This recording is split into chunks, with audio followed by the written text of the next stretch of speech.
I'd like to talk to you a little bit about the proposed measure coming up on the ballot November 5th regarding the 0.3% sales tax for law and justice.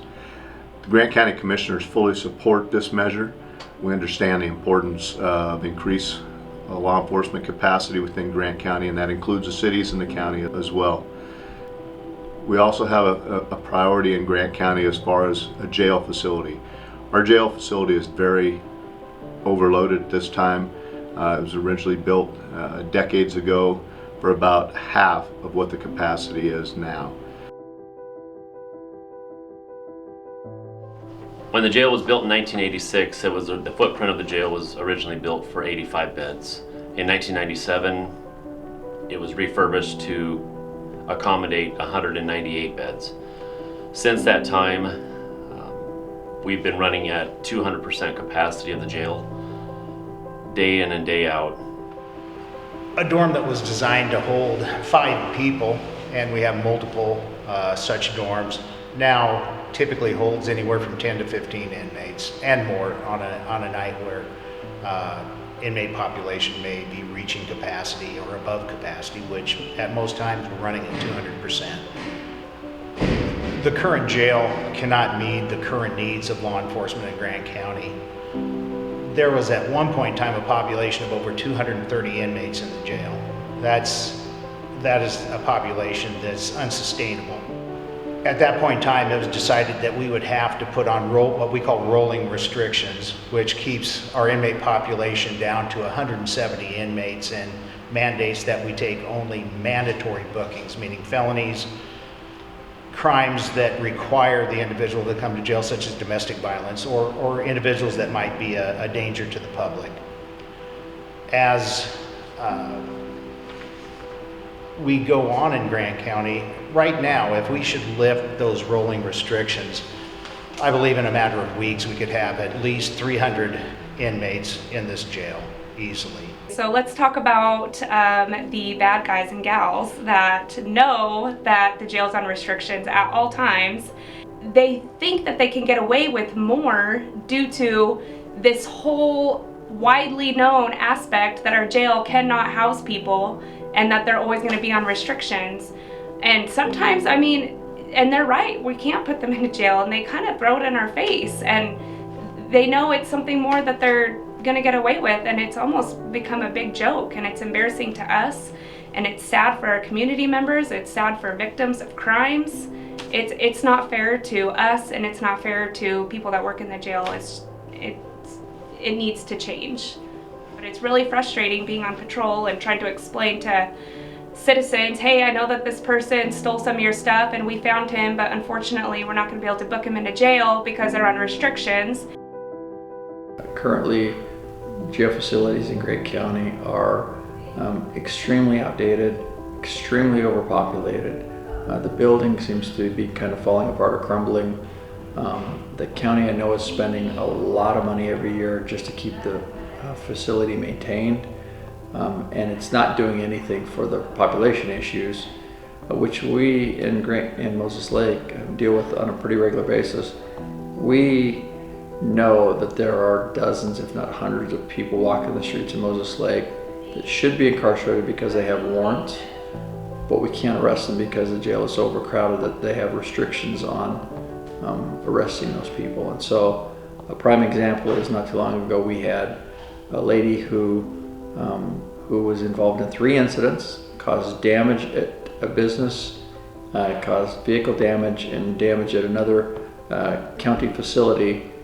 And had she been arrested the first contact, she wouldn't have damaged any property, and we wouldn't have had to continue contacts with her after that initial contact. So there are, and those are weekly examples that we could give on the overcrowding issue. The second biggest priority for me is the staffing level. We in Moses Lake with the police department are understaffed. We need to add officers to the streets. We need to add detectives that can help with investigations, and we need clerical staff, and then the equipment that goes with those positions.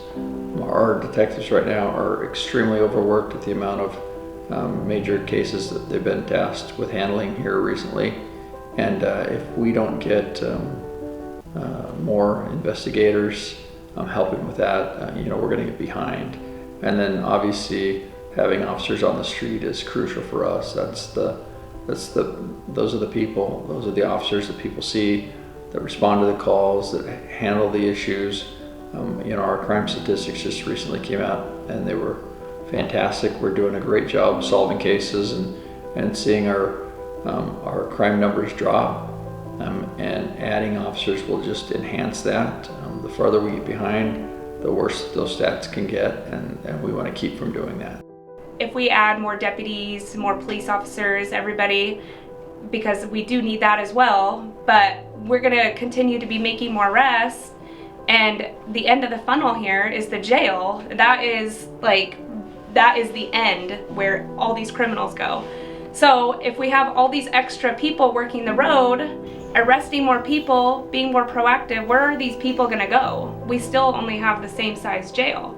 So without having a jail that I would say holds at least 200 more people, I mean, we're not gonna be able to proactively do our jobs, and it's gonna almost be pointless to have more deputies and more officers until we can house the people that we're arresting, and we can house them safely, where it's safe for not only the inmates but also our correction staff.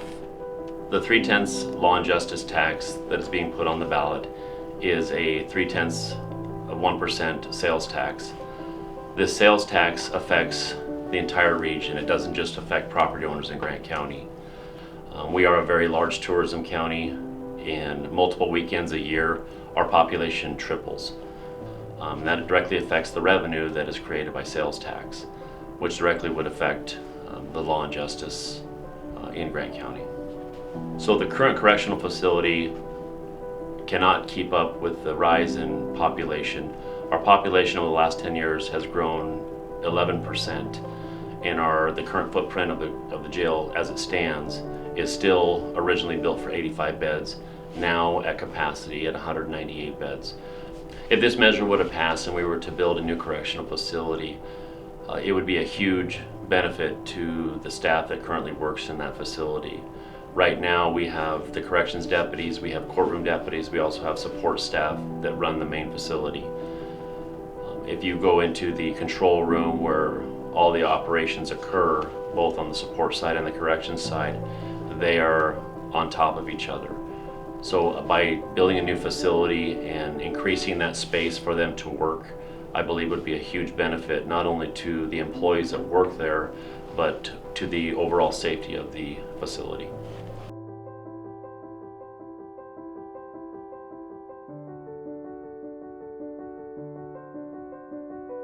We need to better prepare our law enforcement officers with the resources that they need to do their job to protect you as the citizens of Grant County. We ask for your support on November 5th in passing this measure. Thank you.